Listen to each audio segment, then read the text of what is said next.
আসসালামু আলাইকুম। আশা করি সবাই ভালো আছেন এবং সুস্থ আছেন এবং ভালো সময় পার করছেন। সো বেসিক্যালি রিসেন্টলি নিউজ হচ্ছে টেকনোড্রাগের বিডিংটা 21 এপ্রিল থেকে শুরু হবে। তাহলে অনেকেই কোশ্চেন করেছে আসলে আইপিও কবে কবে আসতে পারে। আইপিও মোরলেস 10 জুন থেকে 21 জুনের মধ্যে চলে আসতে পারে যদি সবকিছু ঠিক থাকে।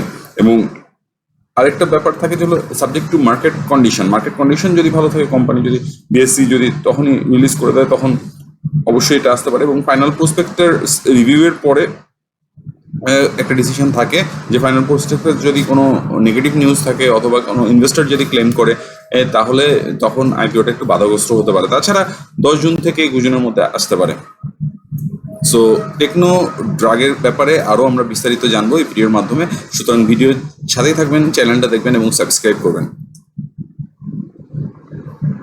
যেটা সবচেয়ে বড় কি ফিচার আছে টেকনো ড্রাগের সেটা হলো জেনারেল পাবলিকের জন্য 30% ডিসকাউন্ট দিয়ে তারা শেয়ার আনতেছে। এবং এই বিডিংয়ে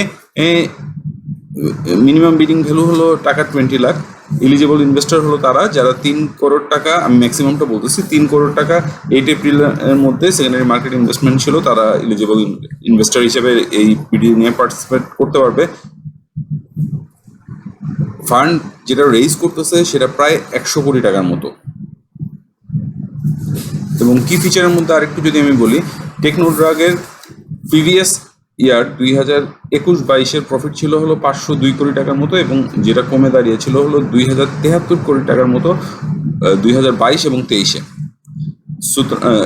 রেভিনিউটা কমে দাঁড়িয়েছিল 2022-23-এ 273 কোটি টাকার মতো, এবং প্রফিট ডিক্লাইন হয়েছিল 47.98 করোড় থেকে 19.55 করোড় টাকার মতো। টেকনোড্রাগ মেজরলি অ্যান্টি ক্যান্সারের ওষুধ তৈরি করে এবং তারা শেয়ার মার্কেট সবসময় ঝুঁকিপূর্ণ। অবশ্যই নিজস্ব বুদ্ধি বিবেচনায় ইনভেস্টমেন্ট করবেন এবং ঝুঁকি নিতে পারলেই শেয়ার মার্কেটে ইনভেস্টমেন্ট করা উচিত। তাদেরকে একটু ডিফারেন্সিয়েট করে রেখেছে আদার কোম্পানিগুলো থেকে। Technodrug contribution to export earning material local demand, মানে লোকাল ডিমান্ড করার পরে তারা চেষ্টা করতেছে এক্সপোর্ট করার জন্য। দেন তারা একটা আফ্রিকার হেলথ, এটাতে 2022-এ বাংলাদেশের পক্ষ থেকে পার্টিসিপেট করেছিল। আমরা একটু ফ্যাক্টরি ভিজিটটা যদি করি ওয়েবসাইটে, বেসিক্যালি তাদের ফ্যাক্টরিটা বেশ সুন্দর করে সাজানো এবং গোছানো। যদি একটু ওয়েবসাইট ভিডিও করি, চলুন দেখে আসা যাক এবং তাদের রেড হেরিং প্রসপেক্টাস সম্বন্ধে একটু আলোচনা করি। সো ভিডিওটা পুরোপুরি দেখুন এবং হোপ আপনাদের ইনভেস্টমেন্ট জার্নি ভালো হোক। ফ্যাক্টরিটা গাজীপুরে অবস্থিত। বেশি করে বাংলাদেশকে দেখাচ্ছে, আমি একটু টেনে যদি দেই, এই যে এটা ফ্যাক্টরি প্রেমিসিস, এবং আমার কাছে ফ্যাক্টরিটা বেশ গুছানো মনে হয়েছে। এবং তারা রেদার দেন এশিয়াটেকের ফ্যাক্টরি থেকে আমার কাছে টেকনোড্রাগের ফ্যাক্টরিটা বেশ গোছানো এবং সুন্দর মনে হয়।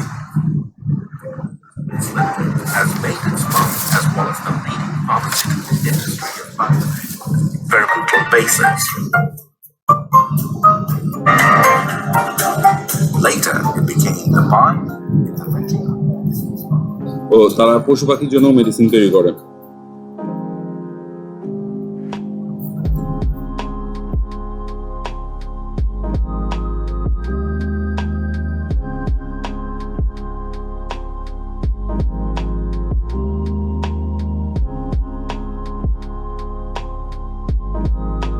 তো হরমোনাল মেডিসিন প্রোডাক্টও দেখা দিচ্ছে তাদের। Respiratory drugs, specialized anti-cancer chemotherapy. Aesthetic products and many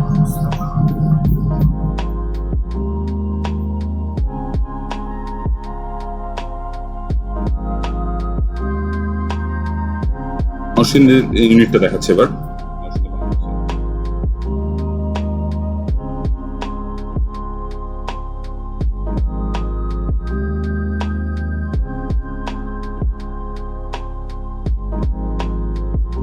কেমোথেরাপির medicine, মানে ক্যান্সারের মেডিসিন।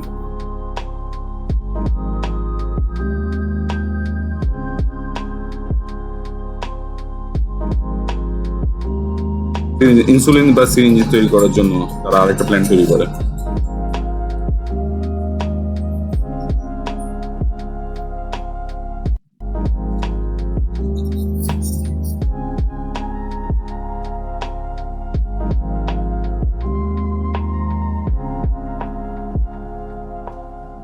ফার্স্ট বলতে তারা 1996-এ যেহেতু ভালো এক্সপোর্ট করেছিল ওই হিসাবে বোঝাচ্ছে।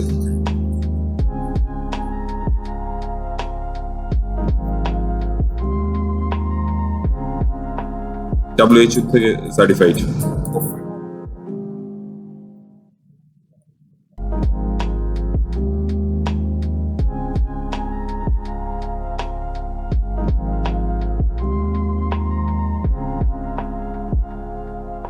বেসিক্যালি যে ফান্ডটা আইপিওর মাধ্যমে উইথড্র করবে সেটার ইউটিলাইজেশন যদি আমরা একটু দেখি যে underwriter upgrading and innovation the Narsingdi ফ্যাক্টরিটাকে আপডেট করবে এবং ইনোভেট করবে 25 করোড় টাকা দিয়ে। কনস্ট্রাকশন ইন গাজীপুরের কনস্ট্রাকশন করবে 15 করোড় টাকা দিয়ে। মেশিনারি কিনবে আরো 27 করোড় টাকা দিয়ে। লোন রিপে করবে হলো 30 কোটি টাকার। আইপিও এক্সপেন্সেস হবে 3 কোটি টাকার। সব মিলায় 100 করোড় টাকা তাদের একটা পোর্টফোলিও, 100 করোড় টাকা তারা কালেক্ট করবে মার্কেট থেকে। এই টেকনোট্রক 1996, 2010 এবং 2000 সালে ভালো ব্যবসা করেছে এবং আমার যেটা ধারণা ওই সময় কিন্তু এক্সপোর্টে একটা লিডিং, আমি বিভিন্ন জায়গায় সার্চ করে দেখেছি, ওই সময় একটা এক্সপোর্টের লিডিং এ পজিশনে ছিল। এটা বেসিক্যালি হয়তো তখন ফার্মাসিউটিক্যাল ইন্ডাস্ট্রি কম ছিল বাংলাদেশে এবং অ্যাকচুয়ালি ব্যবসা করতে পেরেছে। But square Pharma, Beximco Pharma যখন তারা চলে আসছে মার্কেটে, তাদের মার্কেটিং স্ট্র্যাটেজিটা অনেক স্ট্রেনথেন করে এবং দেখা যায় যে তারা মার্কেটকে ক্যাপচার করে নেয় খুব তাড়াতাড়ি। তো ওই হিসাবে টেকনোট্রাক একটু পিছিয়ে পড়ে, বাট কোম্পানি হিসাবে, ম্যানেজমেন্ট হিসাবে তাদের কোম্পানি কিন্তু বেশ প্রমিনেন্ট এবং ভালো আমার কাছে মনে হয়। তো সেই হিসাবে যদি আমরা একটু তাদের ফিনান্সিয়াল ডাটাগুলো দেখে আসি, যেটা রেড হেয়ারিং প্রসপেক্টাস, তার আগে একটু বলে দেই, রেড হেয়ারিং প্রসপেক্টাস হলো এমন একটা প্রসপেক্টাস যেটাতে প্রাইস এবং শেয়ার কোয়ান্টিটি এই দুইটা এখনো ফিক্স হয় নাই। এই প্রসপেক্টাস গুলোকে রেড হেয়ারিং প্রসপেক্টাস বলে। বিডিং এর পরে ফাইনাল প্রসপেক্টাসটা প্রকাশ হবে। তো তাদের ইস্যুয়ার দেখাচ্ছে হলো ইস্যু ম্যানেজার ইবিএল ইনভেস্টমেন্ট, যেটা পজিটিভ একটা দিক। ইবিএল আমরা সবাই জানি যে ইবিএল ইনভেস্টমেন্টের ইস্যু কোম্পানিগুলো সাধারণত ভালোই হয়, এবং ইম্পেরিয়াল ক্যাপিটাল লিমিটেড রেটিং এর দিক দিয়ে তারা এ ক্যাটাগরি লং টার্ম এবং শর্ট টার্মে ST2 পেয়েছে। ভ্যালিডিটি আছে হলো এপ্রিল 6, 2024 পর্যন্ত, যে ডাটাগুলো তারা দিয়েছে সেটার উপরে। আমরা সকলেই জানি যে ফার্মাসিউটিক্যাল ইন্ডাস্ট্রি বাংলাদেশে বুমিং করতেছে, ওই হিসেবে ধারণা করা হচ্ছে টেকনোড্রাগের ব্যবসা ফার্দার ভালো হবে। তাদের প্রসপেক্টাসে এটা বলেছে।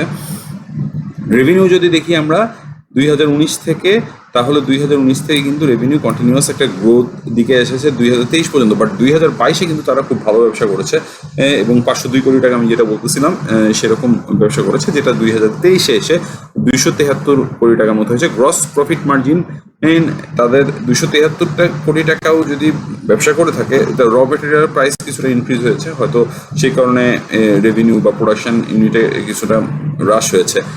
এবং গ্রস প্রফিটের মার্জিনেও কিন্তু তারা ভালো প্রফিট করেছে দেখা যায়। Profit after tax, net profit after tax 19 কোটি টাকার মতো, যেটা আগের বছরে ছিল 47.9 কোটি টাকা, এটা আমি আগেই বলেছি। টোটাল অ্যাসেট তাদের ইনক্রিজিং কন্ডিশনে আছে। শেয়ার ক্যাপিটালও তাদের আর্নিং পার শেয়ার যদি একটু দেখি, তাহলে তাদের আর্নিং পার শেয়ার ছিল 2019-এ 2.40, মাঝখানে 2020-এ আবার একটু কমে 2021 এবং 2022-এ তাদের আর্নিং খুবই ভালো ছিল। 2023-এ এসে 2.08 আর্নিং তাদের দ্বারায়। এনএভি 2019-এ খুবই ভালো ছিল, এখন কারেন্ট এনএভি 27.74। সকলে আসলে একটা জিনিস ব্যাপারে খুব কনসার্ন থাকে যে এই শেয়ারটা আসার প্রাইস কত থাকতে পারে। বেসিক্যালি তাদের রেড হেয়ারিং প্রসপেক্টাসে কয়েকটা মেথড দেখিয়ে প্রাইস কত থাকতে পারে সেটা ব্যাপারে আলোচনা করা হয়েছে। এখানে সবগুলো মেথড নিয়ে আমি আলোচনা করবো না, বাট সবগুলো মেথড একটু আপনাদের বলে দিই।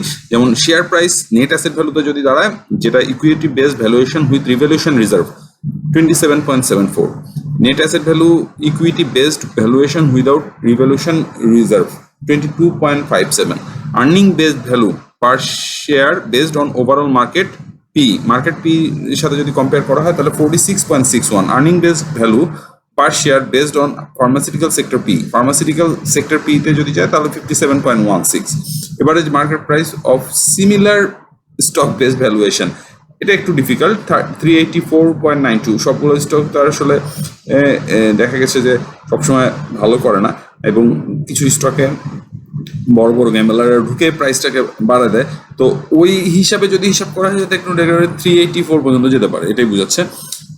তো market book value multiple of similar stock based on valuation 67.31 এবং P multiple of similar stock based on valuation 58.31। So আমরা দুইটা পার্ট দেখবো, এখানে মেথড 3টা দেখবো এবং মেথড 2 এর বিটা দেখবো। বেসিক্যালি এই দুইটাতেই কিন্তু মার্কেটে প্রাইস আসতে পারে, যেমন 57.16 46 থেকে 56 পর্যন্ত যাবে, এটা মোটামুটি ধারণা করা যাচ্ছে। আচ্ছা, তো মেথড 2 যেটা 2 এর বি অপশনটা যেটা ক্যালকুলেশন করেছে সেটা দেখাচ্ছে earning based value per share based on pharmaceutical sector P. Earning based মানে প্রতি বছরের যে আর্নিংটা ছিল সেটাকে একটা এভারেজ করে 3.25 ইপিএস দাঁড় করিয়ে এটা মার্কেট পির সাথে গুণ দিয়ে যে প্রাইসটা আসতেছে সেটা হলো 57.16। মার্কেট পি দাঁড়াচ্ছিল 2000, এভারেজ পিটা দাঁড়াচ্ছে প্রতি মাসের এভারেজ পিটা নিয়ে মার্চ থেকে মে পর্যন্ত 17.61। তো এইভাবে একটা প্রাইস নির্ধারণ করা হয়েছে যে 57.16 একটা মোটামুটি রিজনেবল প্রাইস, যেটাতে সে একটা মুভমেন্ট থাকতে পারে। তো তারা যেটা বলতেছিল average market price of similar stock based on valuation, similar stock based on ভ্যালুয়েশনে যে প্রাইসটা থাকা উচিত সেটা তারা ধারণা করতেছিল। সেখানে যদি তারা কিছু কোম্পানি সিলেক্ট করেছে ACI, Beximco pharmaceutical, Orion Pharma, Renata এবং স্কয়ার ফার্মা, এগুলো সিলেক্ট করার পরে তারা প্রতি মাসের যে প্রাইসটা ছিল অক্টোবর থেকে সেপ্টেম্বর পর্যন্ত সেটাকে এভারেজ করেছে। এভারেজ করে তারা এই 5 স্টকের প্রাইস এভারেজ পেয়েছে হলো 384.92। সেভাবে একটা সিলেকশন করেছে, বাট এটা আনরিজনেবল, এটা আনফ্যাক্ট, এটা হওয়ার চান্সটা কম। হ্যাঁ, তো বেসিক্যালি আমরা যেটা ধারণা করতেছি যে ফেয়ার প্রাইস 46 থেকে শুরু করে 67 পর্যন্ত, 67 একটা ফেয়ার প্রাইস ধার্য করা যেতে পারে এই স্টকের জন্য, মানে তাদের প্রসপেক্টাসেই যেটা বলতেছে। এখন আপনারা এবং আইপিও যেটা হচ্ছে যে আমরা যদি কারেন্ট এশিয়া টেকের ইপিএস 2022 ছিল হলো 3.06, যেখানে টেকনো ড্রাগের ইপিএস 2022 ছিল সামথিং 5 এর কাছাকাছি। তো কারেন্টলি তাদের ইপিএসটা একটু কম দেখেছে 2023 এসে 2.08 এর মতো।